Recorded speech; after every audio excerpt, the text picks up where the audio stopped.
PTI के साथ dialogue को लेकर, मुज़ाकरात को लेकर ये नून लीग के अंदर इतनी कंफ्यूजन क्यों है? इसमें भी दो ग्रुप नजर आते हैं। एक ग्रुप हामी है, जी हाँ बात होनी चाहिए, डायलॉग होने चाहिए। दूसरा ग्रुप है वो कहता है कि नहीं, पहले 9 मई पर माफी, फिर मुज़ाकरात की कोई बात होगी। ये गुड कॉप और बैड कॉप क्यों खेल रहे हैं नून लीग वाले?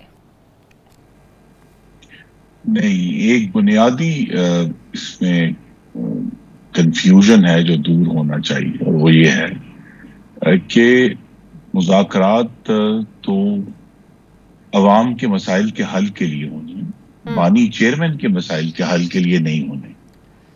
तो जो मुज़ाकरात अवामी मसाइल के हल के लिए हैं, वो हम हर वक्त करने के लिए पूरी जमात इस पर मुत्तहिद है कि हमें जो पार्लियामान की तमाम जमातें हैं उनसे बात करनी चाहिए। चाहे वो दहशतगर्दी से लड़ने के लिए कुछ स्ट्रैटेजी है, 11 साल से उनकी खैबर पख्तूनख्वा में हुकूमत है, अगर उनके पास कोई बेहतर इंसाइट्स हैं वो हमारे साथ शेयर करेंगे। किस किस्म की कानून साजी से या किस किस्म की जो पॉलिसी से मामला बेहतर हो। महंगाई का हल है, महंगाई से हम सब परेशान हैं। इसी तरह जो है दूसरे इश्यूज बहुत सारे उठ रहे हैं पाकिस्तान की मुईशत के बारे में, पाकिस्तान की हाकमियत के बारे में। तो उसमें हम जो अवाम के मसाइल के हल के लिए हर वक्त बात के लिए तैयार हैं। ये जो आईनी तरमीम ला रहे हैं, इससे अवाम के मसाइल का क्या ताल्लुक है खुर्रम दस्तगीर साहब? जी, कम से कम वो 55,000 लोगों का तो जरूर ताल्लुक है जिनकी पिटिशंस जो हैं वो पेंडिंग पड़ी हुई हैं पता नहीं कितने सालों से, और हाई कोर्ट्स में तो लाखों पिटिशंस पड़ी हुई हैं। तो वो लाखों पाकिस्तानियों का तो ताल्लुक है नहीं कि क्या उनकी पार्लियामान जो है वो बहुत अरसा हमने अदालती खुद मुख्तारी के नाम पर हम देख रहे हैं दूर बैठे कि वो क्या उनके अपने मामलात में कोई बेहतरी आ रही है, या अदलिया खुद जो है अपना एहतसाब और अपने मामलात को बेहतर करने के लिए कोई एक्शन लेने के लिए तैयार है। मसलन हायर कोर्ट्स की बहुत बड़ी जिम्मेदारी है कि वो जो लोअर कोर्ट्स की परफॉर्मेंस को भी जज करें कि जिस किस्म के फैसले आ रहे हैं क्या वो दुरुस्त फैसले हैं, कितने फैसले ओवरटर्न हो रहे हैं, कितनी। लेकिन ऐसी कोई हमें परफॉर्मेंस एनहांसमेंट की जो ड्राइव है वो अदलिया के अंदर से नहीं नजर आ रही। तो लिहाजा बिलाखिर पार्लियामान को इस मामले में उस सारे इशू को, सिर्फ एक मामला सिर्फ पेंडिंग वाला नहीं है।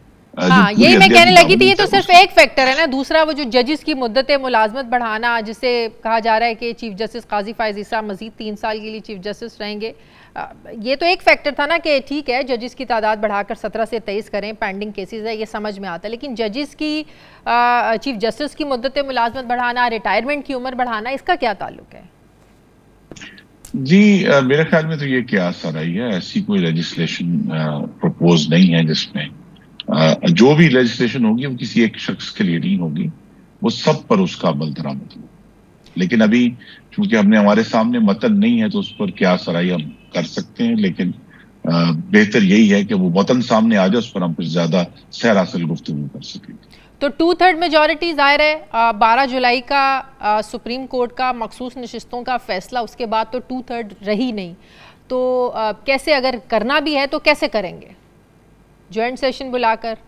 जी इसीलिए नहीं, देखिए आईनी तरमीम तो ज्वाइंट सेशन से नहीं हो सकती, तो लिहाजा उसके लिए लहदा ऐवानों में ही वो जानी है, और उसके लिए कोशिश जारी है। जो आज़ाद अरकान हैं, जो ऐसी जमातें जो इस वक्त हुकूमत का हिस्सा नहीं है, उन सबसे ये बात की जा रही है कि आप इस लेजिस्लेशन का हिस्सा बने।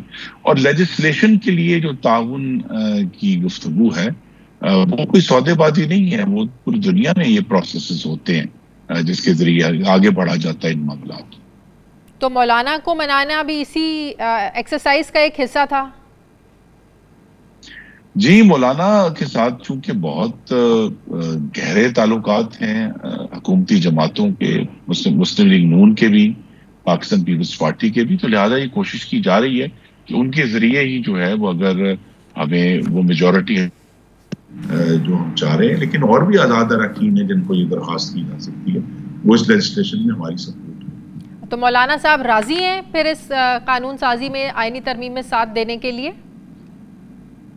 जी, अभी तो वो इंडिया, जब तक वो वक्त पूरी तरह सामने नहीं आ जाता क्योंकि हमायत हासिल है और हुकूमत के पास मतलूबा नंबर्स पूरे हैं, तभी ये मामला पार्लियामान में जाएगा, उससे पहले नहीं जाएगा। इसलिए मैंने कहा कि हम इंतजार करें जब तक ये मतन सामने ना आ जाए। तो लेकिन क्या ये बात दुरुस्त है, उसी एक्सरसाइज का ये हिस्सा है कि आप इसको कंफर्म करते हैं कि हुकूमत ने ऑफर किए हैं मौलाना साहब को कि आपको गवर्नर केपी के ये भी आपको दे देते हैं, बलूचिस्तान हुकूमत में भी शेयर आपको दे देते हैं, 4 वजारतें भी आपको दे देते हैं, क्या ये बात दुरुस्त है?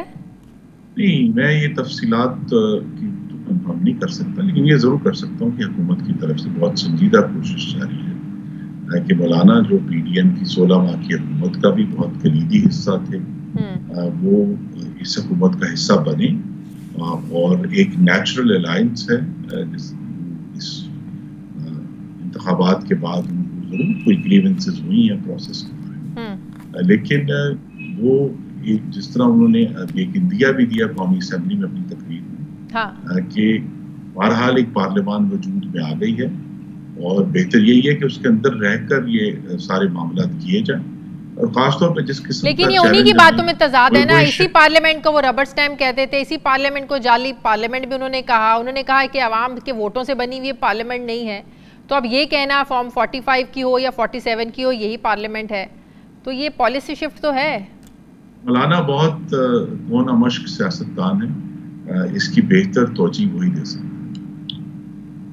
सही। इमरान खान से डायलॉग के लिए राना सनाउल्लाह और महमूद अचकजई साहब के पास क्या मैंडेट है, किस हवाले से बातचीत हो रही है?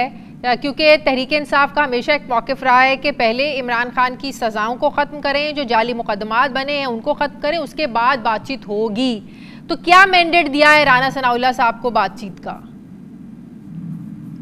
जी, राना सनाउल्लाह साहब के पास मैंडेट यही है कि वो सियासी दर्जा हरारत है उसमें कमी नहीं करें, ताकि हुकूमत की जो असल काम है हम सब का, जिसके लिए पाकिस्तान के अवाम ने कि हम पाकिस्तान के अवाम के मसाइल हल करें। और पानी चेयरमैन की जो इस वक्त हिरासत है या वो उनका जेल में होना है, वो एक जमात के लिए तो बुरान हो सकता है, लेकिन पाकिस्तान के अवाम तो चाहते हैं कि उनकी महंगाई में कमी आए, जो बलूचिस्तान और खैबर पख्तूनख्वा में बहुत भयानक दहशतगर्दी हुई है उसमें कमी आए, पाकिस्तान में अमन बहाल हो, और जो मुआशी इस्तेहकाम आहिस्ता आहिस्ता अल्हम्दुलिल्लाह सामने आना शुरू हुआ है वो मुस्तहकम हो और हम आगे बढ़ें।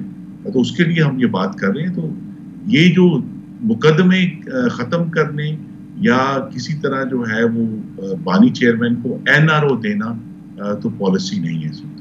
NRO तो वो कहते हैं कि नैब तरमीम को बहाल करने का जो सुप्रीम कोर्ट का फैसला है, NRO तो आप लोगों को मिला है, PTI कह रही है।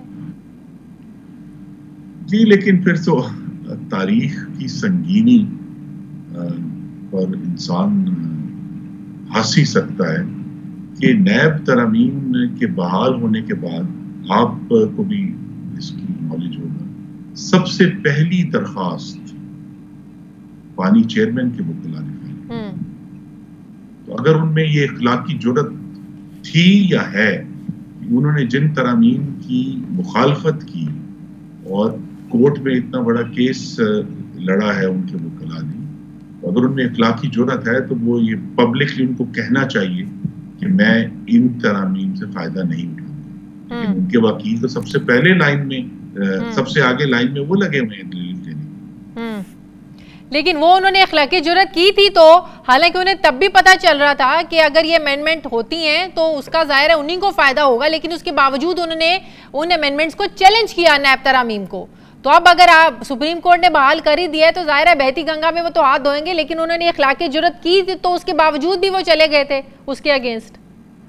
ये जुर्रत तो कर चुके हैं वो। देखिए ना, ये फिर बहती गंगा में हाथ धोना जो है वो आपको फिर अखलाकी पेडेस्टल से नीचे उतरना पड़ता है। यहाँ अखलाकियात की सियासत करता कौन है खुर्रम दस्तगीर साहब? तो मैं नहीं, वो देखिए ना, हमें तो भाषण बानी चेयरमैन ही देते रहे ना, सबसे ज्यादा भाषण तो उन्होंने दिए कि एक नहीं 2 पाकिस्तान, लेकिन पाकिस्तान के जो 2.25 लाख इस वक्त कैदी हैं उसमें से सबसे ज्यादा और गैर मामूली बारात इंजॉय वो कर रहे हैं रोजाना।